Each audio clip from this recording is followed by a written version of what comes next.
na binahagi ang kakayahan. Maraming salamat po sa inyong lahat. Sa aming barangay, sa aming pamunuan ng barangay, salamat po. Salamat kung anuman po ang nababahagi nila sa gawain ito na paglingap. Maraming salamat sa aking mga kamag-anak, sa aking mga kabarangay. Maraming salamat sa lahat. Kung mayroon po ako na hindi pa nasambit na pinasalamatan, Ama na po ang siyang bahalang maghandog magbigay sa inyo ng kapalit, na kung anuman ang tuwirang katapatan na sa inyo'y ibinigay, kagalak at pagmamahal ang sa kanya'y ibabalik. Magandang umaga po at pagharian kayo, kapatid na Kristi, manalig kang lubos, kagalingay, natamo mo na. Sa inyo pong lahat ngayong oras na ito na naririto at hanggang mamaya pa na matatapos ay nawa makisa kayo na hindi kayo magsiuwi upang mapuspos at malubos ang paghahandog nyo na di nagkulang at di magkukulang. Salamat, maraming salamat sa lahat-lahat ng nagpagal, mga tumulong, mga nag-ayos, nag-asikaso upang mabuo ang lahat ng ito sa katuparan ng Ama ang nagbigay at nagpatupad. Salamat sa iyo, Panginoong Hesus, sa pagtitiwala mong ako'y gamitin sa buo kong buhay. Kung hindi kita nasumpungan at di mo ginamit ang aking pagkatao sa iyong pamamagitan, sa kapangyarihan ng iyong Espiritu, isang ligaw rin ako, paalon-alon, paaldag-aldag, na di batid kung saan papadpad. Salamat sa pagtitiwala mo na ako'y gamitin ng mga banal na aral mo, na ako'y gamiting magpagaling gumamot ng tao.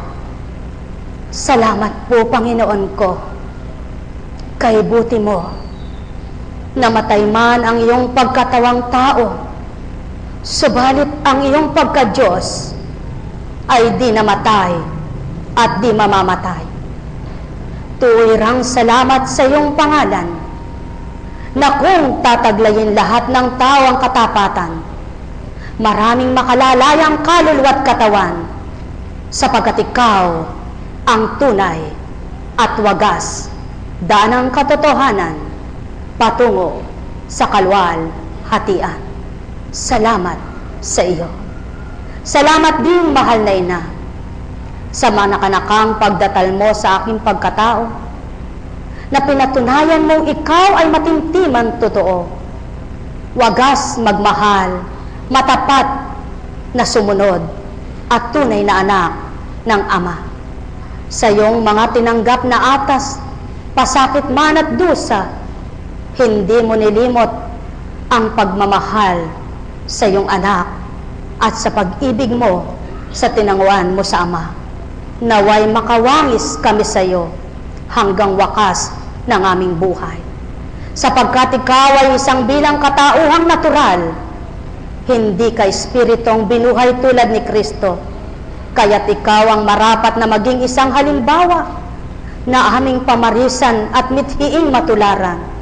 Kaya mahal na Ina, kami saklolohan sa tuwina upang makatulad kami sa iyong pag-uugali, sa iyong bibig, sa iyong isip, sa iyong puso, buong pagkatao, na di kami masubukan hanggang wakas ng buhay ng Ama at ng Panginoong Hesukristo. Salamat, maraming salamat po sa pagpuspos mo sa akin, banal na Espiritu, na mula sa Ama at sa Panginoong Hesus. Maraming salamat po. Tuwirang ako ay galak na galak sa bawat paggamit mo sa aking pagkatao. Di ko pinagsisisihan Di ko pinanghihinayangan, bagkus na lubos ang galak ko, sapagkat nakilala ko kayo, nadama kong tuwiran kung paano kayo kumilos sa mundo. Salamat, maraming salamat, Diyos Ama, Anak, at Espiritu Santo. Amen. Kung inyong sinuri, mga minamahal ko, ang kaganapan ng dramang niloob ng Ama na maganap at may sa katuparan sa dakong ito, yaong lahat ng kaganapang nasilayan nyo ay nagaganap sa mundo na ito. Kung paano may taong grasa, may taong mga yagit na tinatawag, mga aita, kung paano may mayaman, kung paano may mahirap, kung paano nang dahil sa walang salapi, namamatay sa isang ospital na di tinatanggap kung wala ang paunang bayad. Na kung papaano rin ang isang mayaman ay marunong mamudmod, magbigay, at kung paano ang isang mayaman ay madamot. Na kung papaano rin ang kaganapan ng ibang nangingibang bansa na kapag dumating sa kanilang tahanan, iba't ibang nasisilayan sa kanyang pamilya. Mayroong nakalulumbay, mayroong nakagagalak. Na kung papaano rin ang kaganapan sa tuwing may eleksyon, may matapang na humahabol kung ano ang kanyang kagustuhan at natatala sa lupa. At mayroong mahirap, mababa, walang maibayad, walang maisuhol, at yaan ang pawang katotohanan. Kaganapan lahat dito sa lupa, kahit saan dako, inyong nasilayan, pinahintulutan ang talino'y idatal sa isang gumanap at nagbuo ng bawat balangkas. Maraming salamat sa iyo, Ama. Pinatunayan mo lamang na di naglilihim sa iyo ang gawa ng tao. Tunay nga ang lahat ng nagaganap sa lupa ay ikaw ang nakasisilay. Walang malilihim magpakailanman. Maging ang damdamin ng tao ay nababasa mo, natatarok mo, nararamdaman mo. Laman ng kanyang isip ay nababasa mo, batid na batid mo. Ikaw ang lumilirit. Kaya mahal na Ama ko, muli eto ang mga anak mo, inyaalay ko sa iyo, haing mainam ko sa pamamagitan ng pagtitipon ng iyong espiritu na buo ang gawaing kapatirang divine mercy. Sumainyo ang kapayapaan, mga minamahal. Buhay po ba ang Diyos? Buhay po ba ang Diyos? Tunay nga pong napakabuti, napakadakila ng ating Diyos na buhay. Ano nga po ba ang gawain ito sa pasimula ay para bagang napakayagit, payak na payak, walang kamuwang-muwang kung pagmamasdan mo bilang isang apo kuntsing. Sa gawain na mangaral, sa gawain bumuo ng pamunuan, isang mangmang, isang karunungan, isang mahinang nilalang, palampa, lampalam. Subalit pinatunayan ng Ama, sino man ang nagtatanim, hindi pagdaka ay mag-aani kinabukasan na. Ang bawat pagtatanim ay may pagbabata at paghihintay, at walang manananim na nag-iipon ng mabubuting buto, na kapag tinanim niya at hinintay nagbata siya, mag-aani rin siya ng mga bunga na matatamis at mabubuti. Buhay po ba ang Diyos? Pinatunayan din sa dakong ito, sa gawaing ito, ang pagbabata ay kailangan. Ang pagsusumikap ay kailangan. Ang katapatan ay kailangan din. Sapagkat sa iyong paglilingkod, kung wala kang katapatan, pagsusumikap, at pagiging marapat.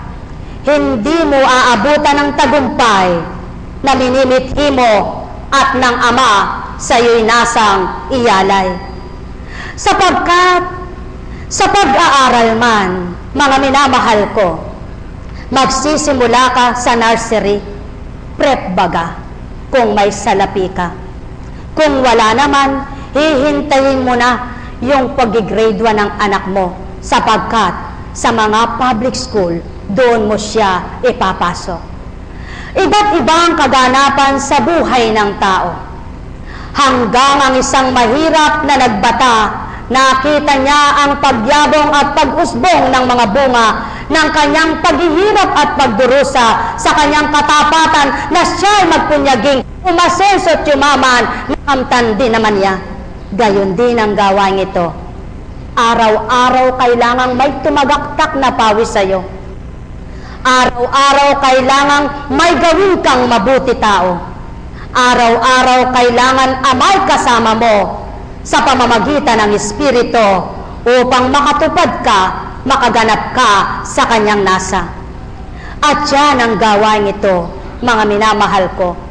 Naghintay, nagbata, naging tuwirang matapat ang bawat isa, sapagkat kung hindi pinaging dapat ng Ama na buksan ang puso at kaisipan na maging matapat sa bawat araw, walang ikasyam na taon na ipagdiriwang bilang anibersaryo. Buhay po ba ang Diyos? Kaya mga minamahal ko, kung kayo ay may kataimtiman sa pananalig at pananampalataya, huwag magsawa, huwag manghinawa. Ano man ang pinagdaraanan nyo dahil kayo'y nananalig sa Ama, nananampalataya sa Kanya, huwag pasubok kayo at huwag ninyong isipin na kayo'y pinahihirapan. Kundi sa bawat dagok ng pagsubok nyo, patunayan nyo ang katapatan nyo. Humigpit kayo ng panghahawak sa mga banal na salita niya. Itimo sa puso't isipan nyo ang bawat salitang sa inyo'y mag-uugnay upang lumakas, tumatag, magalak ang puso nyo. Buhay po ba ang Diyos? Sa bawat pinagdaraanan nyo, isa lamang ang mawiwika ko. Sa tuwina'y asamin nyo, madama nyo ang Ama.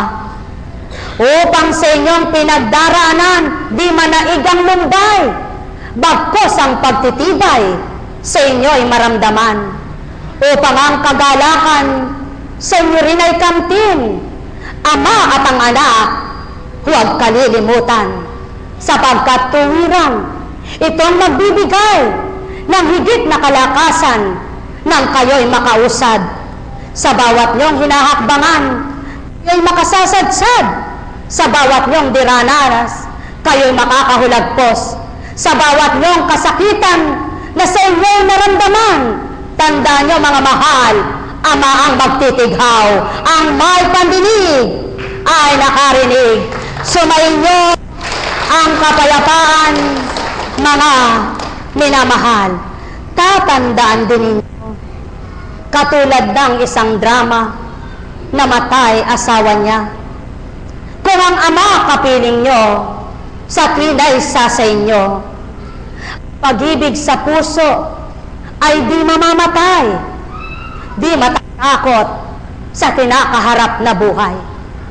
Bagkus ang katatagan at pagtitibay sa inyong tatamuhin, sapagkat siya ay buhay na buhay. Buhay po ba ang Diyos? Katotohanan itong aking tinuturan.